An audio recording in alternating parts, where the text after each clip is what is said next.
يا صلاة الله رسول الله عليكم سلام يا حبيب الله عليك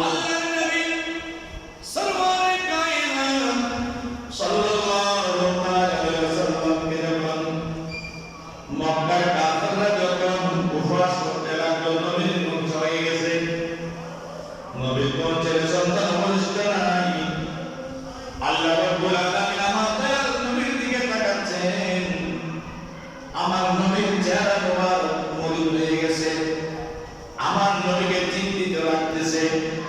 আল্লাহ রাব্বুল আলামিন আসমান থেকে জিবরাইলকে ডাক দিলেন, জিবরাইল যাও যাও আমার দয়াল নবীর কাছে যাও।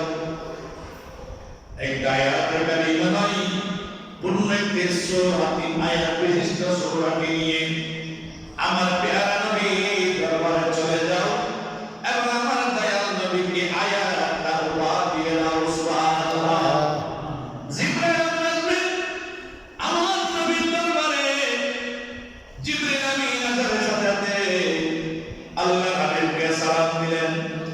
আল্লাহ হাবিবকে আল্লাহর পক্ষ থেকে সালাম জানালেন। আল্লাহ বললেন, জিবরাইল আমার নবীকে আমার পক্ষ থেকে সালাম জানাবেন। এই আয়াতে কারিমাগুলো আমার নবীর কাছে তুমি বর্ণনা করবে। সুবহানাল্লাহ। আল্লাহর কাছে পক্ষ থেকে জিবরাইল আমিন আমার দয়াল নবীর দরবারে এসে বললেন, ইয়া রাসূলুল্লাহ, আমার আল্লাহ রাব্বুল আলামিন আপনার দিকে তাকিয়ে আছেন এবং আপনার জন্য এই নিয়ামত সুবহানাল্লাহ নাযিল করেছেন।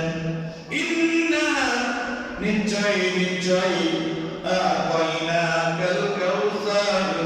ও আমার প্যারা হাবিব, আপনি মন মলিন করবেন না, খারাপ করবেন না।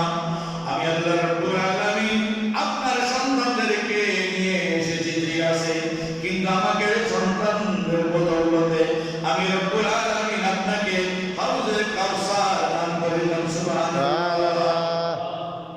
আপনাকে হাউজে কাউসার দান করে দিলাম। যে ব্যক্তি কিয়ামতের ময়দানে ওই হাউজে কাউসার থেকে এক ফোঁটা পানি পান করতে পারবে, তার আর বাকি জীবনে পানির পিপাসা লাগবে না। আর হাউজে কাউসারের মালিককে আমার নবী। সুবহানাল্লাহ। কাউসারের মালিককে আমার নবী। অনেকে বলে আমার নবী কিয়ামতের ময়দানে চিন্তিত হয়ে পড়বেন। নাউজুবিল্লাহ। এদিকেও কিন্তু ভালো থাকবেন। কিয়ামতের ময়দানটা তো আমার নবীর জন্য করা হচ্ছে। সুবহানাল্লাহ। আল্লাহ কোরআনে পাঠালেন নবীকে চিনাতে, দুনিয়া বানালেন নবীর শানে বুঝাতে।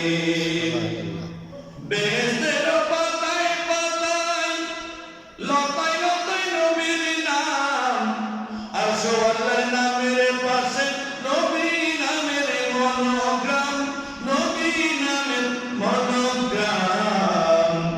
আল্লাহ জান্নাত বানালেন নবীর প্রেমেতে, হাসর করিবেন নবীর শানে বোঝাতে। বরকত বলি সুবহানাল্লাহ।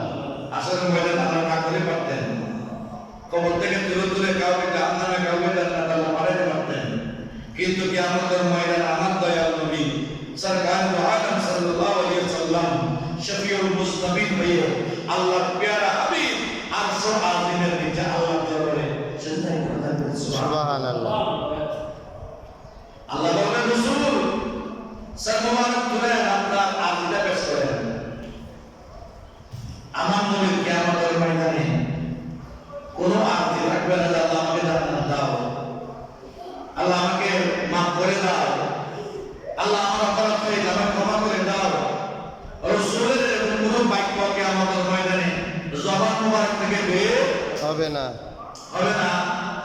আমার নবীর কিয়ামতের ময়দানে জবান মুবারক থেকে একটাই শব্দ বের হবে, আল্লাহ কোটি কোটি গুনাহগার উম্মত আছে কিয়ামতের ময়দানে উপস্থিত হয়েছে, আল্লাহ তুমি আমার উম্মতকে মাফ করে দাও। সুবহানাল্লাহ। উম্মতের জন্য কাঁদবেন, নিজের জন্য না। নবীর সম্পদ ছিল না, সম্পদের জন্য কান্না করেন নাই। সন্তান চলে গেছে, চোখের পানি ফেলেন নাই, শুধু মুখটা মলিন করেছিলেন। আল্লাহ বলছেন আপনাকে সন্তানের বদলে হাউজে কাউসার দিয়েছি, আর কিয়ামতের ময়দানে আপনি আপনার গুনাহগার উম্মতদেরকে এই হাউজে কাউসার থেকে পানি পিলাবেন। সুবহানাল্লাহ। শুধু পানি পিলাবেন নয়, আমার আল্লাহ এই হাউজে কাউসারের তাফসীর করতে গিয়ে তাফসীরকাররা বলেছেন নবীর কন্যারা যতদিন ছিলেন জমিনে, সাহাবায়ে কেরামরা যতদিন ছিলেন জমিনে, আমার নবীর শান ও মান গুণকীর্তন করেছেন। সাহাবায়ে কেরাম চলে যাওয়ার পরে তাবিঈন করেছেন, তাবিঈন চলে যাওয়ার পরে তবে তাবিঈনরা করেছেন, এরপরে মাযহাবের ইমামরা করেছেন, হাদিসে পাকের ইমামরা করেছেন, মুফাসসিরে কেরাম করেছেন, ফুকাহায়ে কেরাম করেছেন, আউলিয়ায়ে কেরাম করেছেন। কিয়ামত পর্যন্ত যত উম্মত জমিনে আসবে প্রত্যেকটা উম্মতের ভিতরে নবীর প্রেম, ভালোবাসা, মহব্বত অবশ্যই অবশ্যই থাকবে। সুবহানাল্লাহ। রাসূল আপনাকে দাঁড়ায় স্মরণ করবে। আপনার যে কুল উম্মত কিয়ামতের জন্য জমিনে যারা আসবে যাবে প্রত্যেকটা উম্মত রাসূল আপনার স্মরণে জীবন কাটাইবে। সুবহানাল্লাহ। আলা হযরত ইমাম শরীফ মুহাম্মদ আহমদ রেজা খান মাদানী বল্লভী রাহমাতুল্লাহ আলাইহি আমার নবীর শান কিভাবে বয়ান করতেছেন। আমার নবীর শান বয়ান করতে গিয়ে তিনি বলেন,